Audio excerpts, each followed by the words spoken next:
All right, so today we're going to be changing the front wheel bearings on Jesse's 1995 Jeep Wrangler.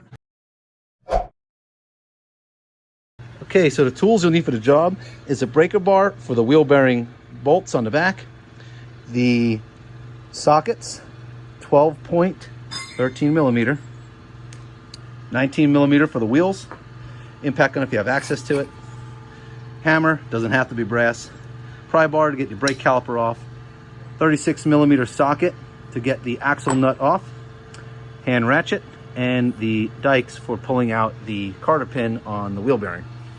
And that's about all you'll need. This bearing has failed and needs replaced. So on your wheel bearings, whenever they're loose, you can tell it's a bearing, because if you grab the whole wheel, it'll move. And you can see the axle here will actually move.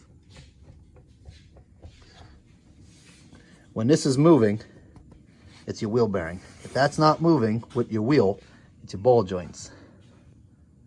So to gain access to your front wheel bearing, you have to remove the front wheel, because your wheel bearing is back in here. These 3 bolts will come out, and it comes apart pretty easy. You'll need a 19 millimeter socket and a wrench or an impact gun or something to take these off.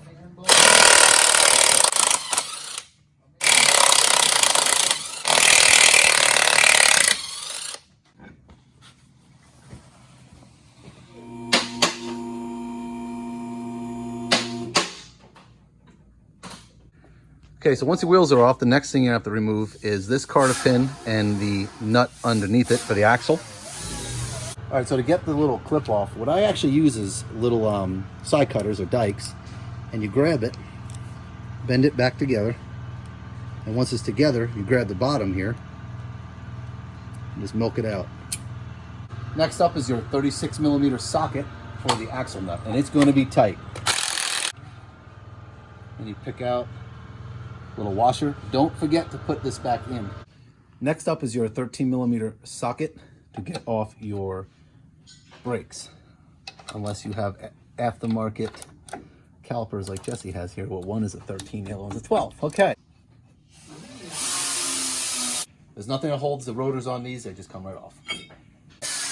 On these Jeep calipers, you can only pry them out from the top because the bottom is caught both ways and the top is not. It's designed to come out the top. So put your bar in there and just pull it back. So next up, you remove the 3 bolts out of the back of the steering knuckle that hold the wheel bearing to the steering knuckle. For that, you're gonna need a 12 point socket. This is a 6 point socket. See the difference. And we're using the breaker bar to get them loose because they're rusty and tight.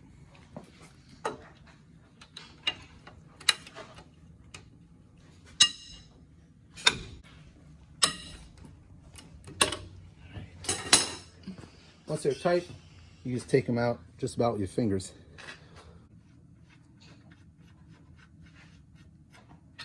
Then you take your hammer. I've been favoring the brass hammer, mostly because it does a lot less damage to metal if you miss, and it's just a softer sound. It's not ear piercing when you bang on things. Take the hammer and you're gonna hit the back of the old wheel bearing. Don't worry about beating it up. It's gotta get beat up to get it out. These get rusted in right here and they become very hard to get out.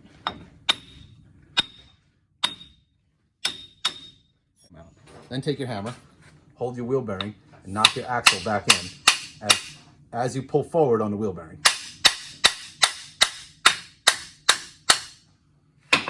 Hold your axle and wiggle off your bearing.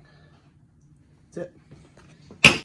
Next up, you want to take a wire wheel on any kind of a die grinder or a brush or anything you have and clean up right here.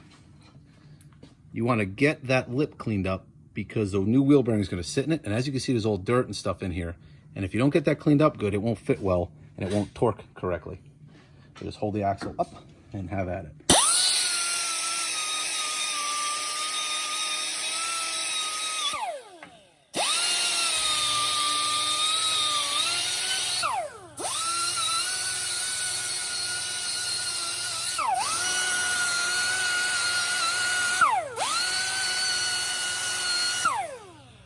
And that's about all you have to go into it, maybe about 1/2 of an inch. In this case, we don't have a backing plate. They were long rusted when Jesse built the Jeep. So usually there's a backing plate right here. You have to line up these 3 holes with your bolts. You just put that in, roll these until they're about right, and put it in. And that's it. If you have a backing plate, it literally just sits right there. Grab your bolts and load them in one by one. And after they're all started, then you can tighten them. Don't ever tighten them before you have them all started, because it'll make the other ones just about impossible to start.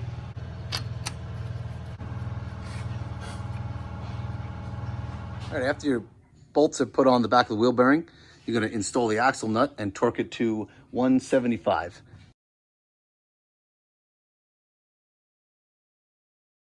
And then you add your rotor. After the axle nut's on and torqued and your rotor is on, you can install your brake caliper. And remember, you have to put you have to put the bottom in first and then the top. Then you put in your 2 13mm bolts and you're done. Install the wheel and your wheel bearing is done.